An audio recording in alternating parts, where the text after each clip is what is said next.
The Battle of Manila Bay took place on 1 May 1898, during the Spanish-American War. The American Asiatic Squadron under Commodore George Dewey engaged and destroyed the Spanish Pacific Squadron under Admiral Patricio Montojo. The battle took place in Manila Bay in the Philippines, and was the first major engagement of the Spanish-American War. The battle was one of the most decisive naval battles in history and marks the end of the Spanish colonial period in Philippine history. Prelude. Americans living on the west coast of the United States feared a Spanish attack at the outbreak of the Spanish-American War. Only a few U.S. Navy warships, led by the USS Olympia, stood between them and a powerful Spanish fleet. Admiral Montojo, a career Spanish naval officer who had been dispatched rapidly to the Philippines, was equipped with a variety of obsolete vessels. Efforts to strengthen his position amounted to little. The strategy adopted by the Spanish bureaucracy suggested they could not win a war and saw resistance as little more than a face-saving exercise. Administration actions worked against the effort.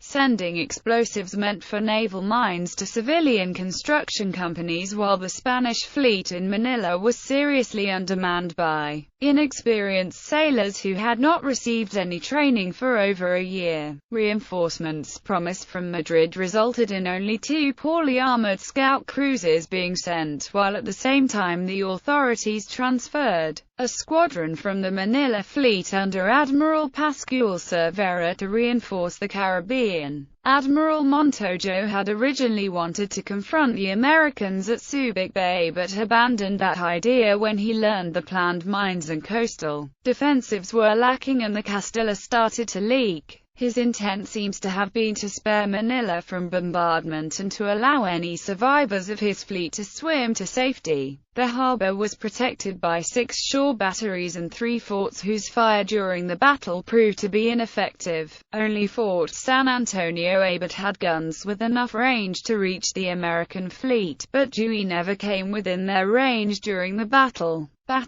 At 7 p.m. on 30 April, Montojo was informed that Dewey's ships had been seen in Subic Bay that morning. As Manila Bay was considered unnavigable at night by foreigners, Montojo expected an attack the following morning. The American consul in Manila, however, had provided Dewey with detailed information on the state of the Spanish defenses and the lack of preparedness of the Spanish fleet, prompting him to enter the bay immediately. At midnight, Dewey, aboard the protected cruiser US Olympia, led his squadron into Manila Bay. Passing the entrance, 2 Spanish mines exploded but were ineffective as they were well below the draft of any of the ships due to the depth of the water. Inside the bay, ships normally used the North Channel between Corregidor Island and the northern coast, and this was the only channel mined. Dewey instead used the unmined South Channel between El Fraile and Caballo Islands. The El Fraile battery fired a few rounds, but the range was too great. The McCulloch, Nanshan and Zafiro were then detached from the line and took no further part in the fighting. At 5:15 a.m. on 1 May, the squadron was off Manila and the Cavite battery fired ranging shots. The shore batteries and Spanish fleet then opened fire, but all the shells fell short as the fleet was still out of range. At 5:41, with the now famous phrase, "You may fire when ready," Gridley, the Olympia's captain, was instructed to begin the destruction of the Spanish flotilla. The U.S. squadron swung in front of the Spanish ships and forts in line ahead, firing their port guns. They then turned and passed back, firing their starboard guns. This process was repeated 5 times, each time closing the range from 5,000 yards to 2,000 yards. The Spanish forces had been alerted, and most were ready for action, but they were heavily outgunned. 5 other small Spanish ships were not engaged. Montojo accepted that his cause was hopeless and ordered his ships to ram the enemy if possible. He then slipped the Christina's cables and charged. Much of the American fleet's fire was then directed at her and she was shot to pieces. Of the crew of 400, more than 200, including Montojo, were casualties and only 2 men remained who were able to man her guns. The ship managed to return to shore and Montojo ordered it to be scuttled. The Castilla, which only had guns on the port side, had her forward cable shot away, causing her to swing about, presenting her weaponless starboard side. The captain then ordered her sunk and abandoned. The Arlo was hit by a shell at the waterline that killed her captain and disabled half the crew. The Luzon had 3 guns out of action but was otherwise unharmed. The Duero lost an engine and had only 1 gun left able to fire. At 7:45 a.m., after Captain Gridley messaged Dewey that only 15 rounds of 5 ammunition remained per gun, he ordered an immediate withdrawal. To preserve morale, he informed the crews that the halt in the battle was to allow the crews to have breakfast. According to an observer on the Olympia, at least 3 of his ships had broken into flames, but so had one of ours. These fires had all been put out without apparent injury to the ships. Generally speaking, nothing of great importance had occurred to show that we had seriously injured any Spanish vessel. Montojo took the opportunity to now move his remaining ships into Bacoor Bay, where they were ordered to resist for as long as possible. A captain's conference on the Olympia revealed little damage and no men killed. It was discovered that the original ammunition message had been garbled. Instead of only 15 rounds of ammunition per gun remaining, the message had meant to say only 15 rounds of ammunition per gun had been expended. During the conference, reports arrived that sounds of exploding ammunition had been heard and fires sighted on the Cristina and Castilla. At 10:40 a.m. action was resumed, but the Spanish offered little resistance and Montojo issued orders for the remaining ships to be scuttled and the breech blocks of their guns taken ashore. The Olympia, Baltimore and Boston then fired on the Sangley Point battery, putting it out of action and followed up by sinking the Arlo. The Concord fired on the transport Mindanao, whose crew immediately abandoned ship. The Petrel fired on the government officers next to the arsenal and a white flag was raised over the building, after which all firing ceased. The Spanish colors were struck at 12:40 p.m. According to American sources, Dewey won the battle with 7 men very slightly wounded, a total of 9 injured, and only a single fatality among his crew. Francis B. Randall, chief engineer on the McCulloch, from a heart attack. On the other hand, the Spanish naval historian Agustin Ramon Rodriguez Gonzalez suggests that Dewey suffered heavier losses, though still much lower than those of the Spanish squadron. Rodriguez notes that Spanish officials estimated the American casualties at 13 crewmen killed and more than 30 wounded based on reliable information collected by the Spanish consulate in Hong Kong. According to Rodriguez, Dewey may have concealed the deaths and injuries by including the numbers amongst the 155 men who reportedly deserted during the campaign. As most of the low-ranked crewmen were not American citizens, this would have been easy to do. Subsequent action. A Spanish attempt to attack Dewey with the naval task force known as Camara's Flying Relief Column came to naught, and the naval war in the Philippines devolved into a series of torpedo boat hit-and-run attacks for the rest of the campaign. While the Spanish scored several hits, there were no American fatalities directly attributable to Spanish gunfire. On the 2nd of May, Dewey landed a force of Marines at Cavite. They completed the destruction of the Spanish fleet and batteries and established a guard for the protection of the Spanish hospitals. The resistance of the forts was weak. The Olympia turned a few guns on the Cavite arsenal, detonating its magazine, and ending the fire from the Spanish batteries. Aftermath. In recognition of George Dewey's leadership during the Battle of Manila Bay, a special medal known as the Dewey Medal was presented to the officers and sailors under Admiral Dewey's command. Dewey was later honored with promotion to the special rank of Admiral of the Navy, a rank that no one has held before or since in the United States Navy. Building on his popularity, Dewey briefly ran for president in 1900, but withdrew and endorsed William McKinley, the incumbent, who won. Dewey Square in Boston is named after Commodore Dewey. Union Square, San Francisco features a 97-feet-tall monument to Admiral George Dewey's victory at the Battle of Manila Bay. Order of battle: United States engaged vessels. US Olympia, flagship, protected cruiser of 5,870 tons. Twin 8-inch guns mounted in turrets fore and aft, 10 5-inch guns and 6 torpedo tubes. Top speed 20 knots. She is now a museum ship at the Independence Seaport Museum, in Philadelphia, Pennsylvania. US Baltimore, protected cruiser of 4,600 tons.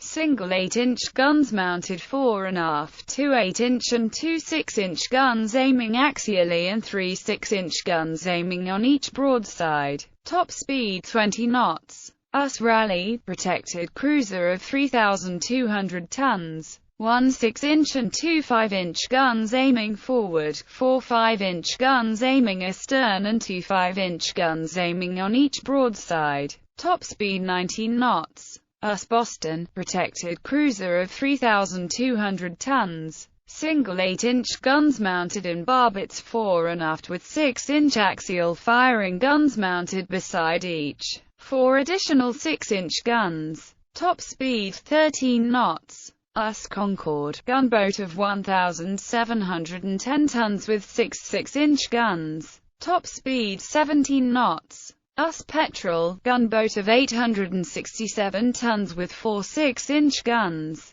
Top speed 12 knots. Despite the superiority of the American artillery, the success rate of their guns was minimal. A total of 5,859 shells were expended during the battle, excluding shells fired at land targets and the unengaged vessels. Only 145 hit the 7 Spanish engaged vessels. The Reina Cristina and Castilla suffered 81 hits between them. The Don Antonio Durallo was hit 33 times, the Don Juan de Austria 13, the Marqués del Duero 10, the Isla de Cuba 5 and the Isla de Luzon was hit 3 times. Unengaged vessels: the Revenue Cutter McCulloch, the Collier Nanshan and the steamer Zafiro were directed to keep out of the main action because of their light armament and lack of armor. The McCulloch's chief engineer died of a heart attack. Spain engaged vessels: Reina Cristina, flagship, unprotected cruiser of 3,042 tons, with 6.4-INCH guns, the fastest Spanish vessel with a top speed of 16 knots. Castilla, unprotected cruiser of 3,289 tons, with 4.5-INCH and 2.4.7-INCH guns. The vessel's 8-inch guns had been removed to equip the shore batteries. The ship was used as a floating battery as the temporary repair of the leaks had immobilized her propeller shaft. Don Antonio Durallo, unprotected cruiser of 1,152 tons, with 2 4.7-INCH guns on the starboard side, under repair with her engines ashore. Her entire port side armament had been removed to equip the shore batteries. Don Juan de Austria, unprotected cruiser of 1,152 tons, with 4 4.7-INCH guns. Top speed 13 knots. Isla de Cuba, protected cruiser of 1,030 tons, with 6 4.7-INCH guns. Top speed 14 knots. Isla de Luzon, protected cruiser of 1,030 tons, with 6 4.7-INCH guns. Top speed 14 knots. Marqués del Duero, gunboat of 492 tons, with 1 6.4-INCH and 2 4.7-INCH guns. Top speed 10 knots. Engaged vessels ranged in size from 5,870 tons to 492 tons. Unengaged vessels: Mindanao, transport ship of 1,900 tons, with 2 secondary rapid-fire guns, 77 men. Velasco, unprotected cruiser of 1152 tons.